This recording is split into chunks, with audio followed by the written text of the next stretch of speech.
कैसे हो आप? देखो, आज हम पढ़ेंगे फूरियर सीरीज फ्रॉम बिगिनिंग। और फूरियर सीरीज जो होता है, ओके, तो फूरियर सीरीज आपको डिग्री इंजीनियरिंग में, आप वेदर कोई भी यूनिवर्सिटी से पढ़ रहे हो, ओके, एमएसयू से, जीटीयू से, डीडीआईटी से, कहीं भी किसी भी यूनिवर्सिटी से अगर आप पढ़ रहे हो, फूरियर सीरीज आपको आएगा डिग्री इंजीनियरिंग में। ओके, थर्ड ईयर में जनरली आता है, okay, most of the students के लिए। तो चलो चालू करते हैं बच्चों। मेरा नाम है जवल सर। अब सबसे पहली चीज़ समझते हैं how Fourier series is there, और क्यों मुझे ये पढ़ा रहे हैं और इससे क्या फ़ायदा होता है। ओके, अब देखो, फूरियर सीरीज जो होता है वो ऑलवेज काम करता है पीरियोडिक फंक्शन के लिए। ओके, अब पीरियोडिक फंक्शन क्या है वो समझ लेते हैं थोड़ा। पीरियोडिक फंक्शन क्या होता है, यानी आप सोचो कि अगर आपके पास कोई फंक्शन है, सपोज ये एक्सिस है, अगर कोई ये जैसे साइन फंक्शन है, तो हमको पता है ये ऐसे चलता है आगे आगे। ओके, आप ऐसे चलते जाओगे तो देखो यहाँ पे शेप रिपीट हो रहा है ना, इतना, उसका फंडामेंटल पीरियड बोलते हैं, इसको बोलते हैं उसका पीरियड। ओके, तो फिक्स ये पीरियड सपोज टी है, तो फिक्स पीरियड के बाद वो अपना शेप रिपीट करता रहता है। तो ऐसे सारे फंक्शंस को पीरियोडिक फंक्शन बोलते हैं। तो सपोज किसी फंक्शन का कोई टाइम पे डिपेंडेंट है और थोड़े टाइम बाद, सपोज वो टाइम है मेरा टी, और वो फंक्शन वही बन जाता है ना, तो this is called a time period. Okay, ये है उसका टाइम पीरियड। तो फिक्स टाइम इंटरवल के बाद अगर फंक्शन अपने शेप को रिपीट कर रहा है तो हम बोलेंगे कि फंक्शन इज अ पीरियोडिक। अब सारे periodic functions, okay, all periodic function can be analysed by using Fourier series, यानी फूरियर सीरीज से हमको उसके सारे हार्मोनिक्स मिल सकते हैं। ओके, तो फूरियर सीरीज हम इसीलिए पढ़ रहे हैं ताकि हम अच्छे से अप्लाई कर सके इसको, बराबर है। अभी हम लोग पढ़ेंगे फूरियर सीरीज। वैसे फूरियर सीरीज का जनरल फॉर्म भी है बहुत सारा, but Fourier series for 2π period. Okay, 2π period के लिए पढ़ते हैं अभी। अब 2π पीरियड का मतलब क्या है बच्चों? सिग्नल हो सकता है -π से पाई, या तो हो सकता है 0 से 2π। ओके, यानी आपको ये समझ में आना चाहिए कि सिग्नल का जो एक शेप है वो -π से पाई के बाद रिपीट होगा, या तो 0 से 2π में रिपीट हो रहा है। ओके, तो इसकी बात करने वाले हैं। अब देखो, हमने जब ट्रिग्नोमेट्री पढ़ा था तो हमको पता है साइन थीटा, कॉस थीटा, फिर सेक थीटा और कॉसेक थीटा, इन सबके पीरियड है 2π। ओके, और tan theta and cot theta का पीरियड है पाई। वैसे ये ज़्यादा जानकारी काम नहीं लगने वाली है, बट अपने को ये पता होना चाहिए कि पीरियड होता क्या है। यानी ये चारों सिग्नल क्या होता है, अपना शेप 2π पीरियड के बाद रिपीट करते हैं, और टेन थीटा और कॉट थीटा पाई पीरियड के बाद रिपीट होता है। तो अब हम पढ़ेंगे Fourier series for 2π period. Okay बच्चों, 2π पीरियड के लिए फूरियर सीरीज पढ़ा रहा हूँ, तो थोड़ा ध्यान से देखना बच्चों। अब फूरियर सीरीज का तो स्टेटमेंट है, स्टेटमेंट इज, देखो a0/2 अगर यहाँ पे कर रहे हो तो आप फूरियर सीरीज में /2 मत करना, बट आप a0 लिख लो। Sigma n is equal to 1 to infinity an cos nx plus bn sin nx। अब ये फूरियर सीरीज का फॉर्म आप सिर्फ यूज करोगे किसके लिए बच्चों? सिर्फ हम यूज करेंगे 0 से 2π पीरियड के लिए। ओके, ज़्यादा नहीं, 0 से 2π जब पीरियड होगा तब हम इसी को यूज करेंगे। Okay, so you need to understand this in your mind, और अच्छे से याद रखना पड़ेगा। अब वेर a0, अब a0 क्या है? तो 1/2π, यहाँ पे lower limit to upper limit, यानी कि -π से पाई दिया है तो -π से पाई, और 0 से 2π दिया है तो 0 से 2π। Okay, and here f of x dx is there, बराबर है। This is the rule of a0। Then a0 के बाद an, तो an का रूल है 1/π, again lower limit to upper limit, f of x into cos nx dx। Okay, and bn 1/π minus l to l, यानी कि lower limit to upper limit, f of x into sine nx dx। अब ये तीनों values आप a0 की value यहाँ पे डालोगे ए एन की वैल्यू हम यहाँ पे रखने वाले हैं और बी एन की वैल्यू हम रखेंगे यहाँ पे। ओके, तो इस तरह से हम क्या करेंगे, ए ज़ीरो ए एन और बी एन की वैल्यू रखेंगे और इस फूरियर सीरीज़ को ऑब्टेन करेंगे। अब फूरियर सीरीज़ बहुत से फंक्शंस के लिए अलग अलग तरह किस तरह से फाइंड करना है वो अब अभी देखते हैं। ओके, तो पहले तो आपको ये पेज पे जो चीज़ दिख रही है उसको आपको अच्छे से याद करना चाहिए। अब बहुत सी चीज़ें होती हैं जो बेसिक हमको याद रखना पड़े, तो कैसी कैसी चीज़ें, जैसे साइन के पाई यानी साइन एन पाई, समझो ना, बहुत से लोग कंफ्यूज होते हैं उसमें। तो उसकी वैल्यू 0 रहती है और n बराबर होता है 0 1 2 ऑल द इंटीजर्स। ओके, इसके बाद है कॉस एन पाई, तो कॉस एन पाई का वैल्यू है -1/n, याद रखो बच्चों। फिर कॉस 2n पाई है तो कॉस 2n पाई 1 होता है, कॉस 0 1, ये तो सब हमको पता ही होता है, बट सर एक आपको एक क्या अच्छा सा जानकारी दे रहे हैं कि आप अगर भूल गए हो तो भी याद रखोगे। तो ये सब चीज़ों का हम यूज़ करेंगे थ्रू आउट दिस चैप्टर। और हम एक बहुत बढ़िया रूल है जिसको बोलते हैं लिबनिट्स रूल, तो लिबनिट्स रूल का यूज़ करेंगे। अब ये लिबनिट्स रूल क्या है वो अभी मैं सम में आपको बहुत डिटेल में पढ़ाऊँगा, बट किस तरह से है तो देखो, integration u into v d x. तो आपको क्या करना है बच्चों, u एज इट इज़ रख लो, v का कर लो इंटीग्रेशन, माइनस u का कर लो डेरिवेशन, v का कर लो इंटीग्रेशन, प्लस u का अगेन डेरिवेशन, v का अगेन इंटीग्रेशन, माइनस u का डेरिवेशन 3 टाइम, v का 4 time integration, and so on, ऐसे चलता है। अब यहाँ पे बोलोगे सर u और v क्या लेना है, तो u and v is according to LIATE rule. Okay, ये लिएट रूल के हिसाब से लेना। अब लिएट रूल क्या है, तो लिएट हमको पता है, L stands for logarithmic functions, I stands for inverse function, A stands for algebraic function, T is for trigonometric function and E is for exponential। Okay, तो इसमें से जो फंक्शन पहला आएगा वो u और जो दूसरा आएगा वो v, यानी ऊपर से नीचे तरफ प्रायोरिटी समझ लो, बराबर है बच्चों। तो ये आपको याद रखना है। ये देखो, वैसे ये चीज़ जो है, ये जो मैंने अभी लिखा, यानी दिस थिंग्स, दिस इज, ये फूरियर सीरीज का पार्ट नहीं है, but you need to remember this. Okay, तो इसको मैंने एक स्क्वायर में रख दिया अच्छे से, ताकि आप इसको जब भी करो ये चैप्टर को तो आपको याद हो कि ये तो जस्ट फॉर दी इंफॉर्मेशन है। ओके, तो ये है नोट, सो नोट रखनी चाहिए बच्चों। अब हो गया ये, और ये मेरा फूरियर सीरीज है। ये सब जो ब्लैक में मैंने लिखा है वो सब हम यूज़ करेंगे for finding a Fourier series. Okay, तो चलो बच्चों एक सम करते हैं जिससे हमको ये पता चले कि भाई ये फूरियर सीरीज वर्क कैसे करता है। ओके बच्चों, तो देखो यहाँ पे मैंने एक सम लिखा है, for understanding Fourier series thoroughly find the Fourier series of f of x is equal to x square plus x in the interval of -π to π। Okay, अब देखो आप -π to π है, यानी पाई माइनस पाई करोगे तो 2π आएगा, सो ऑब्वियसली इसका इंटरवल तो 2π है बच्चों।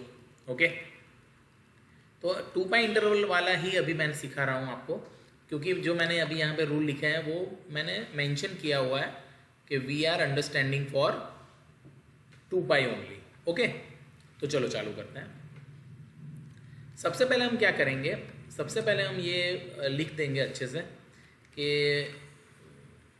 We have f of x is equal to a0 plus sigma n is equal to 1 to infinity an cos nx plus bn sin nx। Okay, अच्छे से पहले ये हमने लिख दिया। अब इसको हम एक नंबर देंगे, which is our Fourier series. Okay, we know that we have this, let us find a0 an and bn। Okay, तो प्रोसीजर अच्छे से लिखना बहुत ज़रूरी है। तो now we are going for a0। अब a0 का रूल क्या है बच्चों, 1/2π lower limit to upper limit f of x is x square plus x which is given. Okay बच्चों, तो ये हमने function f of x dx रख दिया। अब 1/2 एज इट इज है. Now we all know that x square का integration है x³/3 वेयर x का इंटीग्रेशन है x²/2. So always do the integration. Access to n के इंटीग्रेशन तो याद ही रखना है आपको. अब यहाँ पे हम अपर लिमिट रखेंगे और फिर लोअर लिमिट. तो एक बार x की जगह पे पाई रखेंगे तो it will become π³/3 plus π²/2. This upper limit. Minus करके लोअर लिमिट रखेंगे तो माइनस रखेंगे तो माइनस का क्यूब होता है minus. So that's why -π³/3 plus minus pi का स्क्वायर. तो माइनस का स्क्वायर होता है प्लस यानी π²/2. ओके, स्क्वायर पॉजिटिव होते हैं और क्यूब नेगेटिव होते हैं ना, पता है ना, यानी जब माइनस का हो तो यहाँ पे क्या बच गया बच्चों, π³/3 plus π²/2 minus minus plus π³/3 and minus π²/2. So obviously π²/2 get cancelled. So 1/2 here π³/3 plus π³/3 that is 2π³/3. Okay, 2 times. तो एक पाई कैंसिल हो जाएगा बच्चों एंड 2 कैंसिल हो जाएगा. So answer would become π²/3 which is the value of A0. Okay, so A0 का value find करना बहुत इजी था, आपको पता चल जाना चाहिए. ओके, तो अब हम बच्चों क्या करेंगे, अब सबसे मेन पार्ट है फूरियर सीरीज का.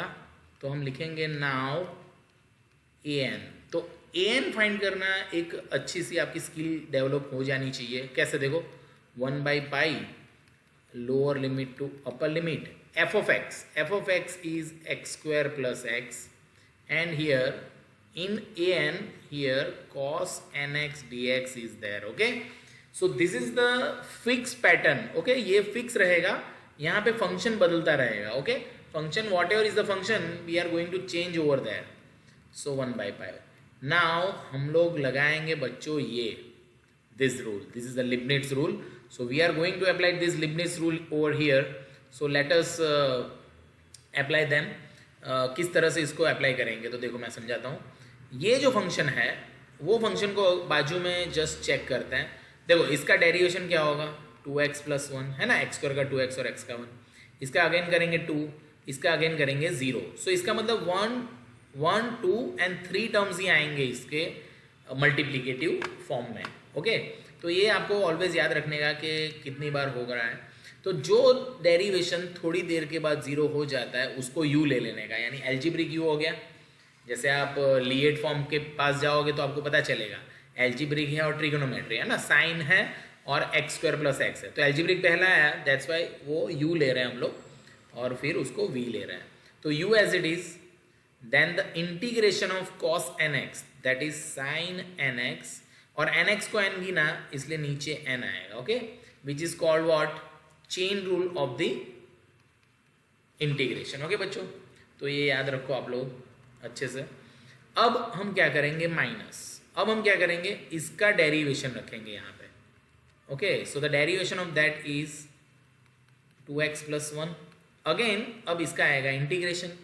तो what is the integration of this, -cos nx upon n, but एक n तो पहले से है, सो that's why it will become n² plus, अब वापिस इसका डेरिवेशन आएगा बच्चों. सो नाउ 2x + 1 का डेरिवेशन इज 2 एंड इसका इंटीग्रेशन तो minus as it is. Cos का इंटीग्रेशन होता है साइन, तो sin nx अपॉन n³. अब क्या होगा, इसके बाद माइनस टर्म आएगा. अब इसका होगा डेरिवेशन, पर वो होगा ही नहीं क्योंकि 2 का डेरिवेशन 0 हो गया, तो सारे टर्म 0 बच्चों. So no need to write further terms. So -π और ये पाई हो गया. ओके, तो ये हमने वैल्यूज़ रखेंगे. अब ये वैल्यूज़ रखने के टाइम पे बच्चों हमको ये नॉलेज की ज़रूरत पड़ेगी ना, सर ने ये पहले से लिखवा के रखे हैं, तो इन सब का यूज़ करेंगे हम यहाँ पे वैल्यू रखने के टाइम पे. तो चलो रखते हैं वैल्यू बच्चों. किस तरह से सोचना है वो पहले देख लो. अब ये जो पाई है वो सारे x, देखो ये x है, उधर जाएगा, इधर जाएगा, इधर जाएगा, इधर है ना, एवरी x वुड बिकम पाई, ऐसा समझ लो आप सबसे पहले टाइम पे. ओके, सो हम किस तरह से करेंगे, यहाँ पे देखो what we are going to understand, we are going to make put the value. तो यहाँ पे रखेंगे, चलो यहाँ पे तो रख रहे हैं पर उसको नहीं सोचेंगे. हम क्या करेंगे पता है, यहाँ पे रखेंगे तो sin nπ 0 होता है, तो पूरा टर्म ही 0 हो गया. ओके, मल्टीप्लाई में कुछ भी है, यहाँ पे रखेंगे तो 2 पाई प्लस 1। ओके, फिर यहाँ पे माइनस, अब यहाँ पे रख देंगे तो cos n pi upon n square plus again यहाँ पे साइन एन एक्स है तो साइन एन पाई बनेगा, तो sine n pi 0। So this is your upper limit minus we are going to put a lower limit, तो minus pi रखेंगे। अब इसके लिए एक और रूल याद रख लो बच्चों, मैं एक और रूल ऐड कर देता हूँ यहाँ पे आपके लिए। रूल ये है कि sine minus theta is minus sine theta, okay, and cos minus theta is cos theta. यानी कॉस में आप पाई रखो माइनस पाई रखो सेम ही रहेगा, साइन में अगर पाई रख रहे हो तो अलग और माइनस पाई रखोगे तो माइनस बाहर निकलेगा, कॉस में बाहर नहीं निकलेगा, ओके, याद रखना। तो अब हम रख रहे हैं माइनस पाई, तो अगेन यहाँ पे माइनस बाहर निकलेगा पर 0 ही हो रहा है तो पूरा 0 ही हो जाएगा क्योंकि साइन एन पाई तो 0 ही होगा। माइनस, अब देखो हम रख रहे हैं 2 इंटू माइनस पाई प्लस 1, यहाँ पे माइनस, कॉस में तो माइनस इफेक्ट करेगा नहीं यानी एन पाई ही आ जाएगा बच्चों, बाहर माइनस नहीं निकलेगा, और यहाँ पे 0 अगेन। सो दिस इज हो गया अपर limit minus lower limit which is very important step of this Fourier. Most of the students जो गलती करते हैं उसमें से 99% बच्चे इसी स्टेप पे गलती करते हैं, तो you should aware of this.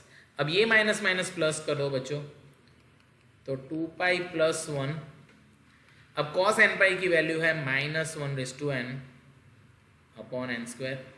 Now यहाँ पे देखो ये एक माइनस है, ये दूसरा माइनस और ये तीसरा माइनस है ना, ये और ये, क्योंकि ये तो ब्रैकेट में है ये तो ब्रैकेट में है तो उसको तो मैं अभी नहीं छूऊंगा। तो अब मैं क्या कर रहा हूँ, इन तीनों माइनस की वजह से मैं माइनस लिख रहा हूँ, और यहाँ पे हो गया क्या -2 पाई प्लस 1, और अगेन कॉस एन पाई है -1/n upon n square. Okay बच्चों, तो अच्छे से लिख लिया हमने। नाउ हम देखो क्या करेंगे, ऊपर से -1/n कॉमन, पाई तो है, और एन स्क्वायर भी कॉमन नीचे से, तो ऊपर रह गया 2 पाई प्लस 1। अब देखो ये चला गया ये भी चला गया तो इतना ही रहा, ओके, तो माइनस है आगे तो वो माइनस इफेक्ट करेगा, तो प्लस 2 पाई और -1 हो गया बच्चों, तो माइनस प्लस कैंसिल हो गए, तो ये हो गए 2 पाई प्लस 2 पाई 4 पाई, तो 4 pi -1/n upon pi n square, pi pi get cancel, so 4 into -1/n upon n square, this is the value of an। Okay बच्चों, सो an की value find करना एक काफ़ी हद तक आपको कंसंट्रेशन मांग लेगा, तो आप इस तरह से an की वैल्यू फाइंड कर सकते हो बच्चों। Okay, I hope you understand very well. चलो बच्चों, तो bn भी फाइंड कर ही लेते हैं साथ में। तो bn का रूल क्या है बच्चों, 1 upon pi minus pi to pi, जो भी फंक्शन दिया है वो फंक्शन रखना है यहाँ पे, और इनटू में आता है साइन nx dx। ओके बच्चों, सो this is the value, this is the rule of bn। तो इसको कैसे करेंगे, यहाँ पे देखो सब लोग, 1 अपॉन पाई, अगेन यहाँ पे हम लोग लिबनिट्ज का मल्टीप्लीकेशन का रूल यूज करेंगे as it is the integration of this, तो minus cos nx upon n minus इसका डेरिवेशन ना, इसका derivation, so what is the derivation of first term, that is 2x plus 1, again the integration of this, तो minus sine nx upon n square plus, अब 2x plus 1 का derivation 2, again इसका तो sine का minus cos तो minus minus plus, so cos nx upon n cube. Okay, यहाँ पे pi और यहाँ पे माइनस पाई।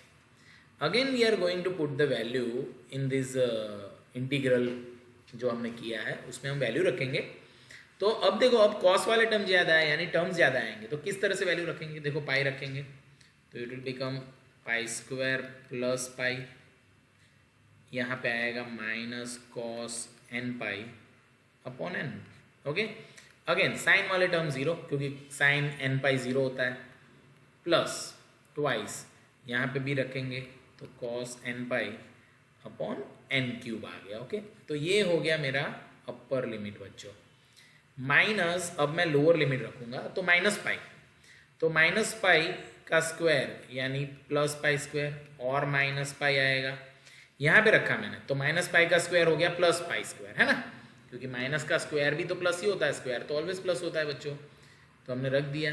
और यहाँ पे जब मैं माइनस पाई रखूँगा तो वो माइनस बाहर आएगा, इसलिए वो हो गया माइनस पाई। ओके, तो छोटी छोटी चीज़ें हैं जो आपको याद रखनी है बच्चों। और यहाँ पे माइनस पाई रखेंगे तो माइनस बाहर है, बट कॉस के अंदर एंगल में माइनस फर्क नहीं करता, यानी वो तो कॉस एन पाई ही आएगा ना बच्चों, और upon n. Okay, minus zero, okay, sine वाला टर्म ज़ीरो हो गया, प्लस ट्वाइस, अब माइनस पाई रखेंगे तो वापस कॉस एन पाई ही होगा बच्चों, अपॉन एन क्यूब।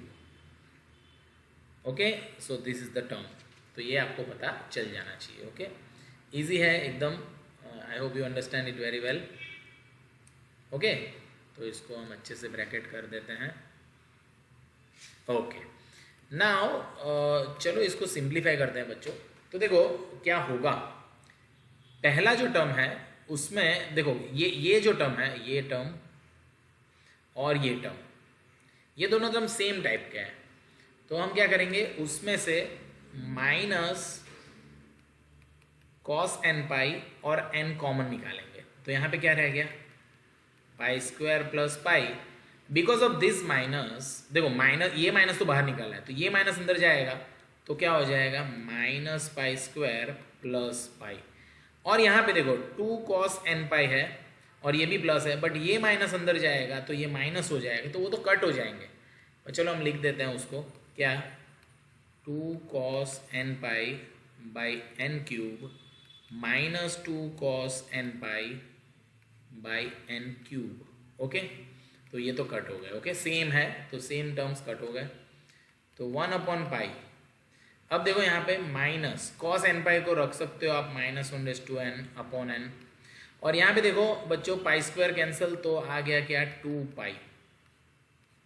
ओके, तो देखो अब सिंप्लीफाई कर रहे हैं तो पाई कैंसिल हो गया यहाँ पे, तो आंसर आ गया -2 माइनस 1/n अपॉन n।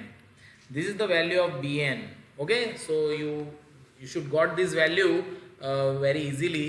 क्यों, क्योंकि अगर आपको सिंप्लीफिकेशन अच्छे से आ रहा है, वैल्यू रखना, वैल्यूज फाइंड करना, तो आप अच्छे से ये वैल्यू आप फाइंड कर सकते हो बच्चों। ओके, अब देखो अगर हमारे पास ये तीनों वैल्यू आ गई, तो हमने इस क्वेश्चन में इसको 1 नंबर नाम क्यों दिया था, ताकि हम ये सब वैल्यूज फाइंड करके अब लिखे कि for getting Fourier series we put the value of a0, an and bn into 1। ओके, तो ये सारी वैल्यूज हम 1 में रखेंगे, तो f of x is equal to, देखो फंक्शन क्या है, फंक्शन है हमारा ये a0, तो a0 कितना है बच्चों, पाई स्क्वायर बाई 3, तो यहाँ पे फर्स्ट टर्म आएगा pi square by 3 plus sigma n is equal to 1 to infinity an आया था 4 माइनस 1/n अपॉन क्या था, n square. Okay, n square into है cos nx प्लस bn, तो bn है -2 माइनस 1/n अपॉन n। देखो यहाँ पे माइनस है तो बीच में माइनस हो जाएगा, पर मैंने नहीं किया तो मैं ऐसे ही लिख देता हूँ, और यहाँ पे आएगा साइन nx, तो ये सिग्मा के साथ है, हाँ, तो यहाँ पे ब्रैकेट करना जरूरी है।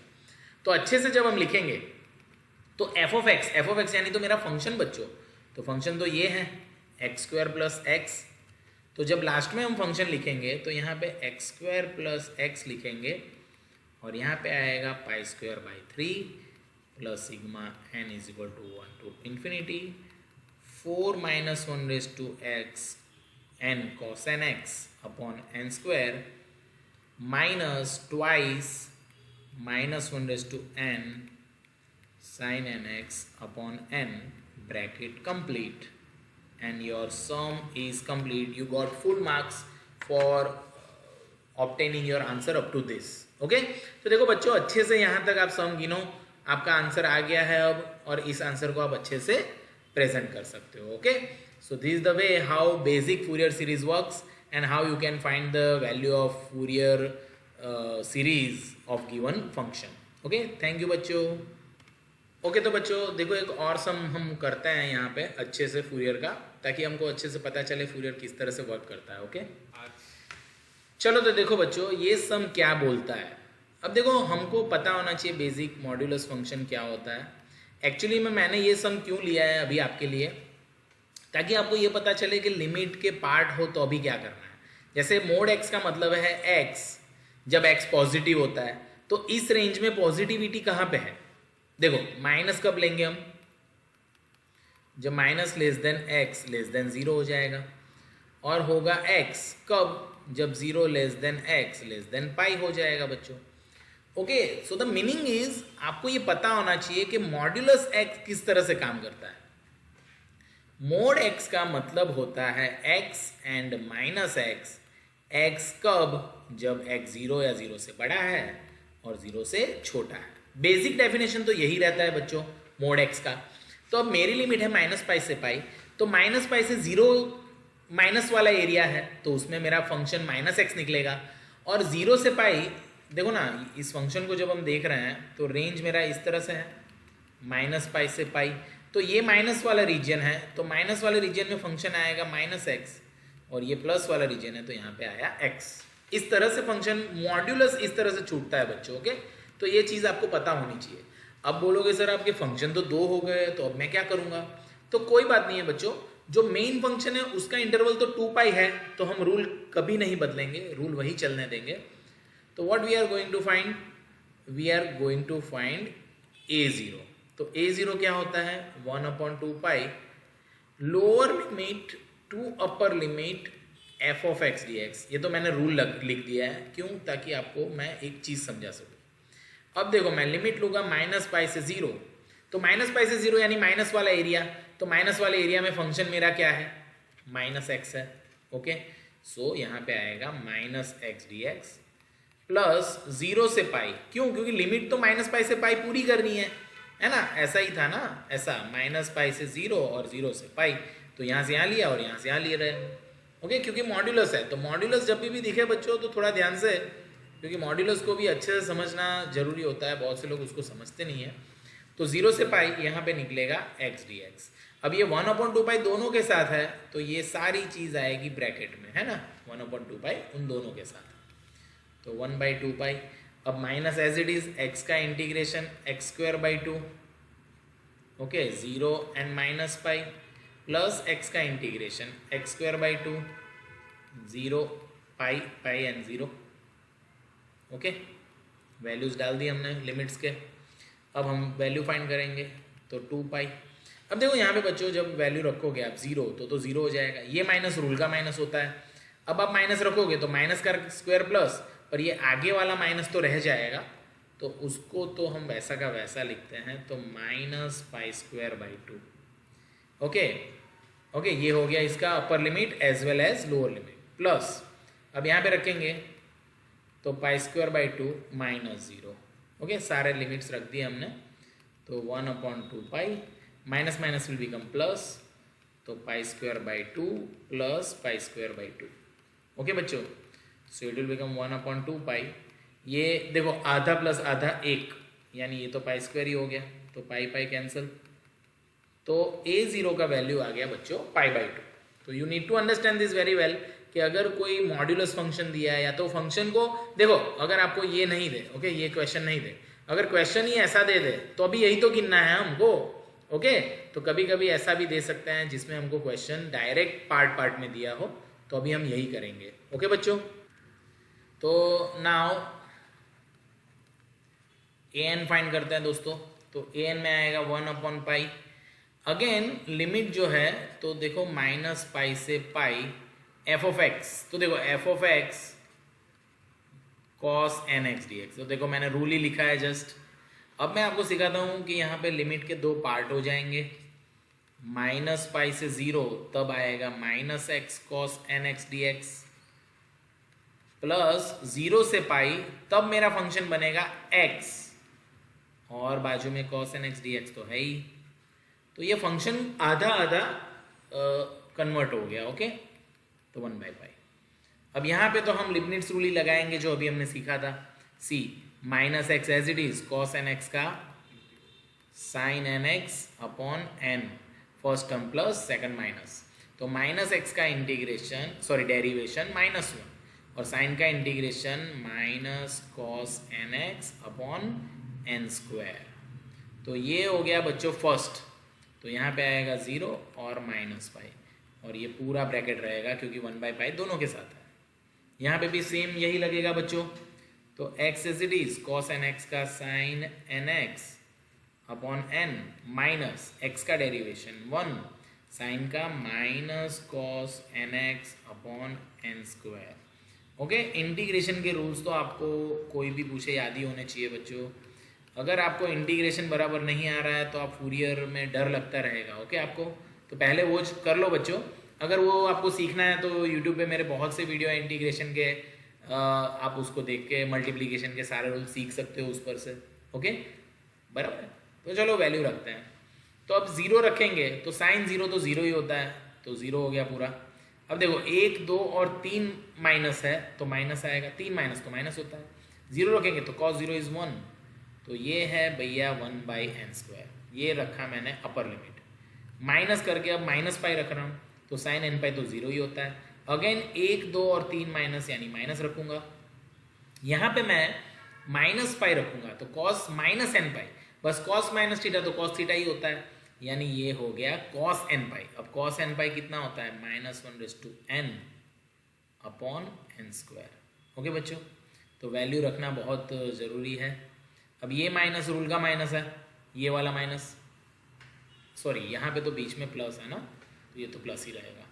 अब हम पाई रखेंगे तो साइन एन पाई 0 होता है। अगेन माइनस माइनस 2 बार माइनस है तो प्लस कर देंगे, कॉस एन पाई क्या होता है -1/n अपॉन n²। ओके बच्चों, I hope you understand. Okay, values रखते जाएंगे। सपोज 0 रखा तो 0 हो गया, यहाँ पे 0 रखा तो cos 0। ओके बराबर है ये, फिर माइनस रखा हमने और यहाँ पे वैल्यू चेक कर लेते हैं एक बार अच्छे से। ओके, तो परफेक्ट वैल्यूज चल रहा है और फिर हम 0 रखेंगे बच्चों। ओके, ये अपर लिमिट रखा, माइनस करके लोअर लिमिट, तो 0 रखेंगे तो साइन 0 0, 2 बार माइनस तो प्लस हो जाएगा, एंड cos 0 1, तो ये अगेन 1/n²। ओके बच्चों, तो सारे वैल्यूज रख दिए हमने, तो 1/पाई देखो ये बच गया -1/n², minus minus plus -1/n/n²। Again ये प्लस ही है तो प्लस -1/n/n², और यहाँ पे है -1/n²। तो देखो यहाँ से क्या पता चला, ये दोनों टर्म सेम है और ये दोनों टर्म सेम है। ओके, तो दोनों टर्म सेम है, सबके एलसीएम एक ही है, तो 1/πn² बाहर, और ये देखो 2 बार है तो ट्वाइस -1/n, माइनस ये भी 2 बार है तो -2, तो आंसर लिखेंगे twice -1/n -1 upon πn²। So this is the value of an बच्चों। Okay, so you should understand this value of an easily, और अगर आपको ये अच्छे से पता चल गई है तभी आपका an राइट है। अगर वैल्यू बराबर नहीं आ रही तो उसका मतलब आपने अगर प्लस माइनस में कोई गलती करी होगी। Okay, so you need to understand and you need to find the values like this. Okay बच्चों, तो इसी तरह से आप एक असाइनमेंट के लिए bn सेल्फ स्टडी में कर लो, देखते हैं आप लोग कैसा करते हो। ओके, और अगर bn राइट आंसर आ जाए तो आप a0 an और bn की वैल्यूज फूरियर सीरीज के स्टेटमेंट में रख दो and you get a Fourier series for the function mode of x। Okay, मेरा नाम जवल सर है। आपको अगर कुछ भी फूरियर में डाउट है तो you can comment me on this video. Okay, और you can personally meet me. Okay, I am teaching engineering maths as well as 11th 12th science IIT JEE. Okay, thank you students.